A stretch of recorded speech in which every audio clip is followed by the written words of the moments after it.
Welcome to Sports City, your hub for everything sporting related. I'm Simon Preston. Today we're going to take a dive into the Under 21 Men's Lacrosse World Championship that is currently ongoing in Limerick, Ireland. Jamaica, Jamaicas are making their debut in this competition, and every step of the way they've been able to create a piece of history. Before we get into that piece of history, let us take a look at the results that happened today in the competition before we break down how Jamaica has done so far within the competition and what each result means moving forward for the rest of the tournament. So on your screen right now, you see the results of today, Wednesday's games in the competition, and you can see that Jamaica didn't play today, but a result today plays a significant importance as to who they play tomorrow. If you look at match number 56, that's Haudenosaunee, or the Iroquois Confederacy, Haudenosaunee Confederacy. They took on England and they defeated England 7-5. So what does that mean? That means that for a chance to finish fifth place within the competition, Jamaica will face England on Thursday starting at 11 a.m. Jamaica time.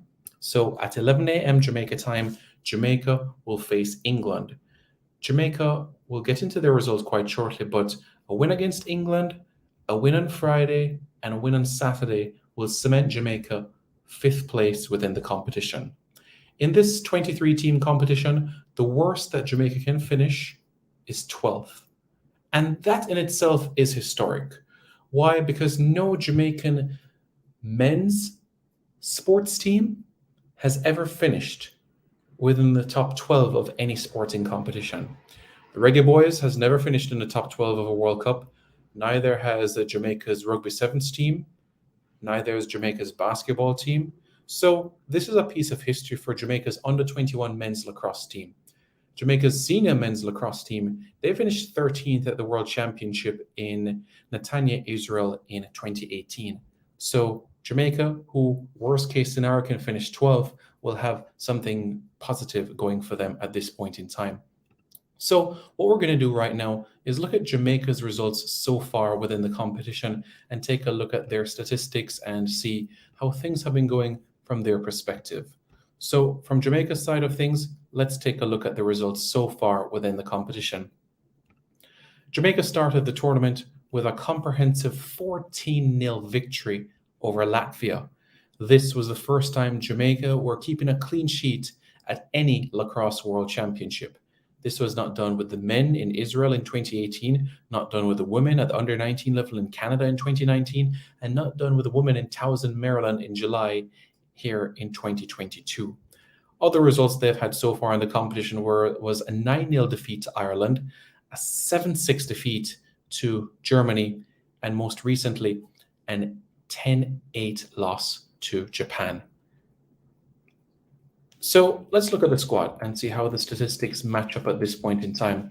Joshua McLaughlin has been Jamaica's top scorer so far in the competition with 11 goals and 3 assists. He has been assisted by Kari Sears with 7 goals and 6 assists. Alongside him, Tana Sims has scored 3 goals and has had 3 assists to his credit. Dante Bowen has also scored 3 goals within this competition. Evan Scone, 2 goals and 3 assists. Ethan Brown has also scored 2 goals. And Joel Subawan has scored 2 goals and has had 1 assist so far within this competition. So as it stands, Joshua McLaughlin and Kari Sears have been the best contributors in a goal-scoring sense for Jamaica. And they'll be looked on and heavily relied upon as Jamaica look to secure their second victory within this competition. Matches against Germany and Japan in this competition were matches where Jamaica actually took the lead in these encounters. They had healthy 3-goal cushion, 4-goal cushions. However, it slipped. And you could say there are some similarities to how the Jamaican team had at the Pan American Senior Championship in Medellin, Colombia. Jamaica were leading Colombia 7-0, and the match ended 7-2. Jamaica were leading the US Virgin Islands 5-0, but the match ended 5-4. Jamaica also took the lead against Puerto Rico in the final, but fell 6-5 in the end. So how the team manages the fourth quarter will be key in their results. So certainly the coaching staff of Brian Silcott and Mark Wilson will have their work cut out for them to ensure that they stay sharp, especially in the fourth quarter of matches, to ensure that Jamaica continues their incredible run within these competitions.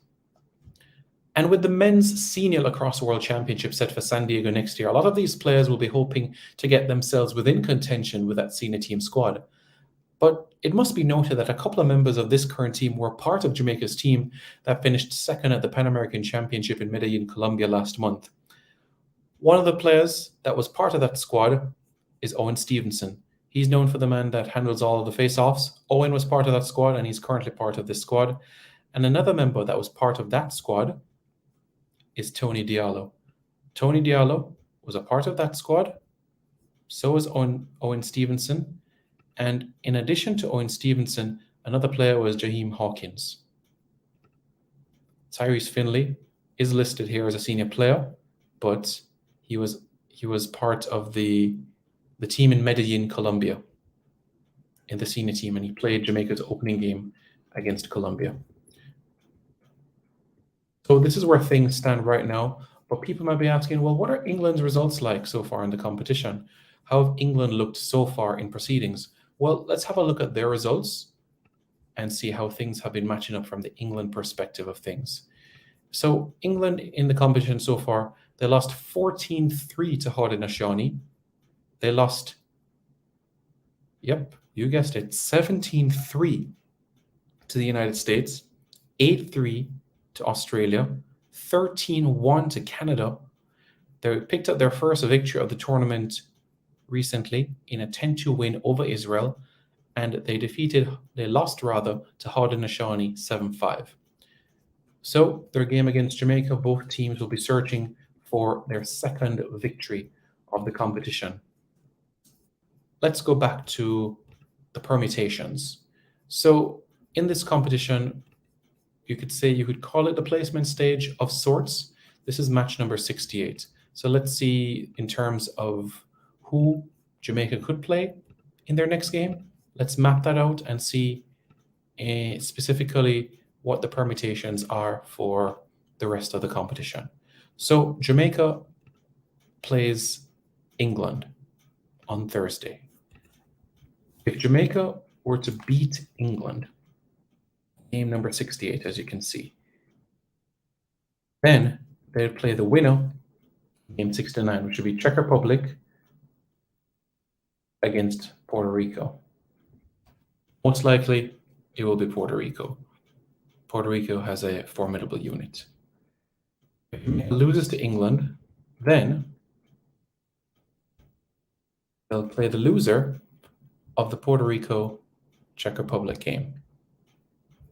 And the best that Jamaica could finish from there is 9th position, which would still be a top 10 finish, which would still be quite respectable in the grand scheme of things for Jamaica.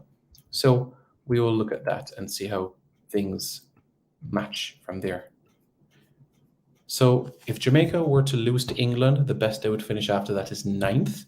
If Jamaica defeats England, then they could finish 7th, 5th, 6th. So we'll see how things progress. So Jamaica against England at 11 a.m. Jamaica time. So, Sports City fans, what are your thoughts?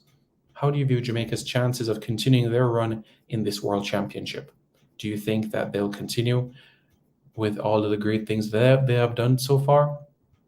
What are your thoughts? Well, let me know your thoughts in the comments below. And don't forget to subscribe to Sports City. We got you covered on everything sporting related.